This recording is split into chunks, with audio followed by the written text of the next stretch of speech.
ಈ ಲವಣಗಳು ಯಾವಾಗ್ಲೂ ತಟಸ್ಥವಾಗಿರುತ್ತೆ ಅಂತ ನೀವು ನಂಬಿದ್ರೆ ನಿಮಗೊಂದು ಆಶ್ಚರ್ಯ ಅನ್ನೋದು ಕಾದಿದೆ. ಯಾಕಂತ ಹೇಳಿದ್ರೆ ಲವಣಗಳಲ್ಲಿ ಆಮ್ಲ, ಪ್ರತ್ಯಾಮ್ಲ ಹಾಗೂ ತಟಸ್ಥ ಲವಣ ಸಹ ಇರುತ್ತೆ. ಈ ವಿಡಿಯೋದಲ್ಲಿ ನಾವು ಕೆಲವು ಲವಣಗಳನ್ನ ತಗೊಂಡು ಅವುಗಳ ಸ್ವರೂಪವನ್ನ ಗುರುತಿಸಲು ಪ್ರಯತ್ನ ಪಡೋಣ.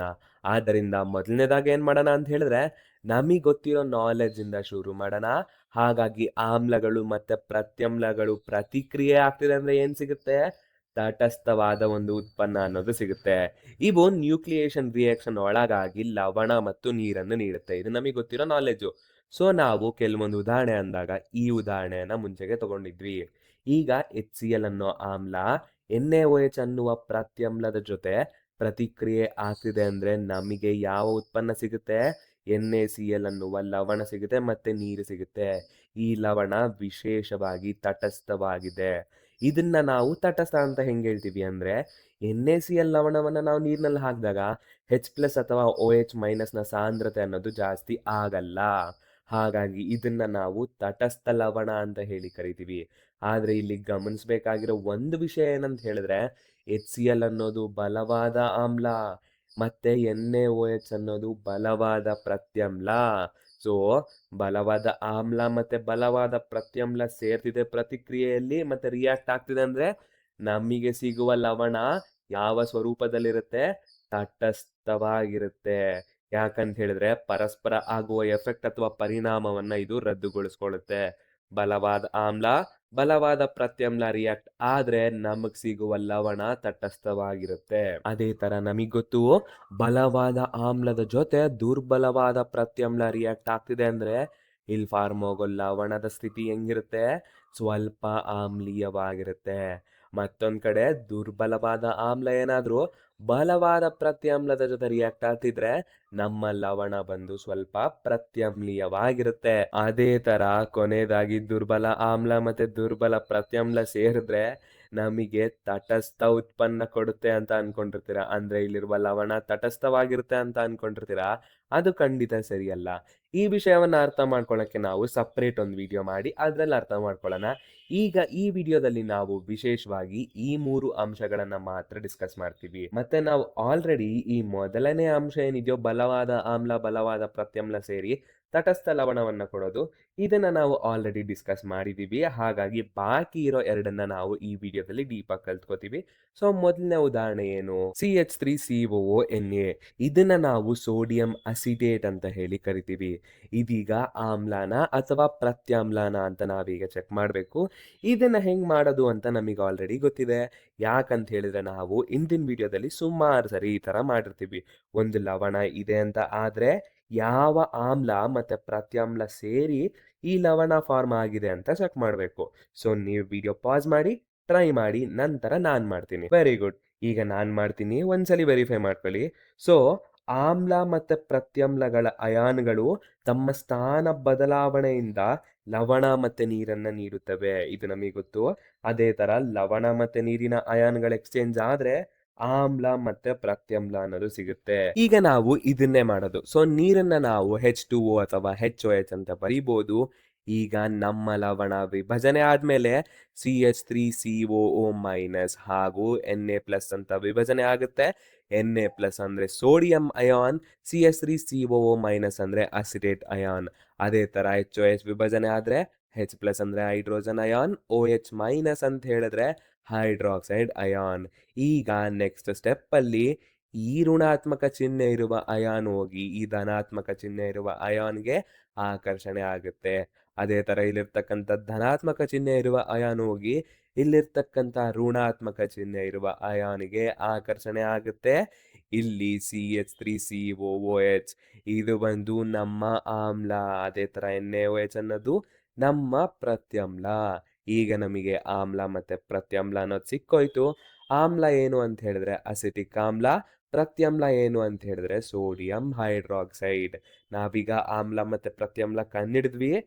ನೆಕ್ಸ್ಟು ಇದರ ಸ್ವರೂಪವನ್ನ ಕಂಡಿಡಿಬೇಕು. ನೆನಪು ಮಾಡ್ಕೊಳ್ಳಿ ಮಕ್ಕಳ, ಈ NaOH ಅನ್ನ ನಾವು ಬಲವಾದ ಪ್ರತ್ಯಾಮ್ಲ ಅಂತ ಹೇಳ್ತಿದ್ವಿ. ಯಾಕಂತ ಹೇಳಿದಾಗ ಇದು ವಿಭಜನೆ ಆದಾಗ ನಮಗೆ ಸೋಡಿಯಂ ಅಯಾನ್ ಹಾಗೂ ಹೈಡ್ರಾಕ್ಸೈಡ್ ಅಯಾನ್ ಅನ್ನೋದು ಸಂಪೂರ್ಣ ವಿಭಜನೆ ಆಗಿ ಸಿಕ್ತಿತ್ತು. ಇಲ್ಲಿ ಸೋಡಿಯಂ ಅಯಾನ್, ಇಲ್ಲಿ ನೋಡಿ ಹೈಡ್ರೋಜನ್ ಅಯಾನ್, ಹೈಡ್ರಾಕ್ಸೈಡ್ ಅಯಾನ್ ಇದು ಸಂಪೂರ್ಣವಾಗಿ ವಿಭಜನೆ ಆಗ್ತಿತ್ತು. ಹಾಗಾಗಿ ಇದನ್ನ ನಾವು ಬಲವಾದ ಪ್ರತ್ಯಾಮ್ಲ ಅಂತ ಹೇಳ್ತೀವಿ. ಈಗ ಬಲವಾದ ಆಮ್ಲ ಮತ್ತೆ ಪ್ರತ್ಯಾಮ್ಲ ನೆನಪಾಗಿಲ್ಲ ಅಂದ್ರೆ ತಲೆ ಕೆಡ್ಸ್ಕೋಬೇಡಿ. ಇದಕ್ಕೆ ಅಂತ ಒಂದು ವಿಡಿಯೋ ನಾವು ಆಲ್ರೆಡಿ ಮಾಡಿದ್ವಿ. ಅದನ್ನ ನೋಡ್ಕೊ ಬಂದ್ರೆ ನೆನಪಾಗೋಗುತ್ತೆ. ಅದೇ ತರ ಈ ಆಮ್ಲ, ಅಸೆಟಿಕ್ ಆಮ್ಲವನ್ನ ನಾವು ದುರ್ಬಲವಾದ ಆಮ್ಲ ಅಂತ ಹೇಳ್ತೀವಿ. ಯಾಕಂತ ಹೇಳಿದಾಗ ಇದು ವಿಭಜನೆ ಆದ್ರೆ ಇದು ಭಾಗಶಃ ವಿಭಜನೆ ಆಗುತ್ತೆ. ಹಾಗಾಗಿ ಇದನ್ನ ನಾವು ದುರ್ಬಲ ಆಮ್ಲ ಅಂತ ಹೇಳಿ ಕರಿತೀವಿ. ಹಾಗಾದ್ರೆ ಲವಣದ ಸ್ವರೂಪ ಏನಿರ್ಬೋದು? ನಮ್ಮ ಹತ್ರ ದುರ್ಬಲವಾದ ಆಮ್ಲ ಇದೆ, ಬಲವಾದ ಪ್ರತ್ಯಾಮ್ಲ ಇದೆ. ಲವಣ ಬಂದು ಸ್ವಲ್ಪ ಪ್ರತ್ಯಾಮ್ಲೀಯವಾಗಿರುತ್ತೆ. ಕರೆಕ್ಟ್. ಯಾಕಂತ ಹೇಳಿದ್ರೆ ಇದು ಆಮ್ಲ ಮತ್ತೆ ಪ್ರತ್ಯಾಮ್ಲದ ಸ್ವರೂಪದ ಮೇಲೆ ಅವಲಂಬಿತವಾಗಿತ್ತು. ಹಾಗಾಗಿ ಈ ಸೋಡಿಯಂ ಅಸಿಟೇಟ್ ಅನ್ನೋದು ಸ್ವಲ್ಪ ಪ್ರತ್ಯಾಮ್ಲೀಯವಾದ ಲವಣ. ಅದೇ ರೀತಿ ಇನ್ನೊಂದು ಉದಾಹರಣೆ ನೋಡೋಣವಾ? NH4Cl ಅಂದ್ರೆ ಅಮೋನಿಯಂ ಕ್ಲೋರೈಡ್. ನಾವೀ ಲವಣದ ಸ್ವರೂಪವನ್ನ ಕಂಡುಹಿಡಿಬೇಕು. ಒಂದ್ ನಿಮಿಷ ವಿಡಿಯೋ ಪಾಸ್ ಮಾಡಿ ನೀವು ಸಹ ಟ್ರೈ ಮಾಡಿ. ಓಕೆ, ಮೊದಲನೇ ಸ್ಟೆಪ್ ಏನು?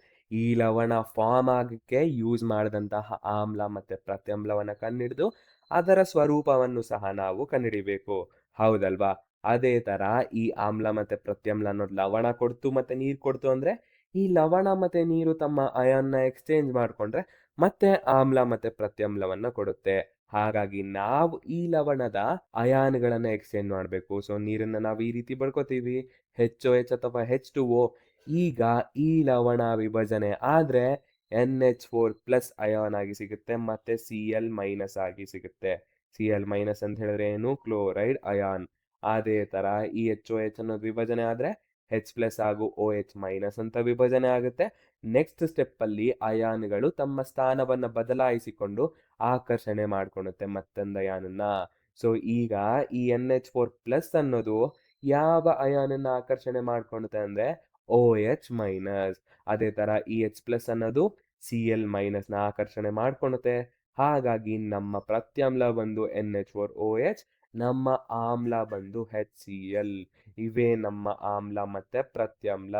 ಈಗ ನಾವು ಯಾವುದು ಬಲವಾದ ಆಮ್ಲ, ಯಾವುದು ದುರ್ಬಲವಾದ ಆಮ್ಲ ಅಥವಾ ಪ್ರತ್ಯಾಮ್ಲ ಅನ್ನೋದನ್ನ ನಾವೀಗ ಕಂಡುಹಿಡಿಬೇಕು. ಸೊ ಮತ್ತೊಂದ್ಸರಿ ವಿಡಿಯೋ ಪಾಸ್ ಮಾಡಿ ಯೋಚನೆ ಮಾಡಿ, ಯಾವುದು ಬಲವಾದ ಆಮ್ಲ, ಯಾವುದು ಬಲವಾದ ಪ್ರತ್ಯಾಮ್ಲ ಅಥವಾ ಯಾವುದು ದುರ್ಬಲವಾದ ಆಮ್ಲ ಪ್ರತ್ಯಾಮ್ಲ ಅಂತ. ಈಗ ನಾ ಹೇಳ್ತೀನಿ, ನಮ್ಮ ಹತ್ರ ಇರುವ ಆಮ್ಲ ಬಂದು ಬಲವಾದ ಆಮ್ಲ ಅಂತ ಆಗುತ್ತೆ. ಯಾಕಂತ ಹೇಳಿದ್ರೆ ಇದು ವಿಭಜನೆ ಆಗುವಾಗ ಸಂಪೂರ್ಣ ವಿಭಜನೆಗೆ ಒಳಗಾಗುತ್ತೆ. ಅದೇ ತರ ಇಲ್ಲಿರ್ತಕ್ಕಂಥ ಪ್ರತ್ಯಾಮ್ಲ ಬಂದು ಬರೀ ಭಾಗಶಃ ವಿಭಜನೆ ಆಗೋದ್ರಿಂದ ಇದನ್ನ ನಾವು ದುರ್ಬಲವಾದ ಪ್ರತ್ಯಾಮ್ಲ ಅಂತ ಹೇಳಿ ಕರಿತೀವಿ. ಹಾಗಾದ್ರೆ ದುರ್ಬಲವಾದ ಪ್ರತ್ಯಾಮ್ಲ ಇದೆ, ಬಲವಾದ ಆಮ್ಲ ಇದೆ. ನಮ್ಮ ಲವಣ ಯಾವ ಸ್ವರೂಪದಲ್ಲಿರುತ್ತೆ? ಯೋಚನೆ ಮಾಡಿ, ಹೇಳಿ ಹೇಳಿ. ಕರೆಕ್ಟ್ ಆಗಿದೆ. ನಮ್ಮ ಲವಣ ಬಂದು ಆಮ್ಲೀಯ ಸ್ವರೂಪದಲ್ಲಿರುತ್ತೆ. ಹೌದಲ್ವಾ? ಇದೇ ತಾನೇ ಉತ್ತರ.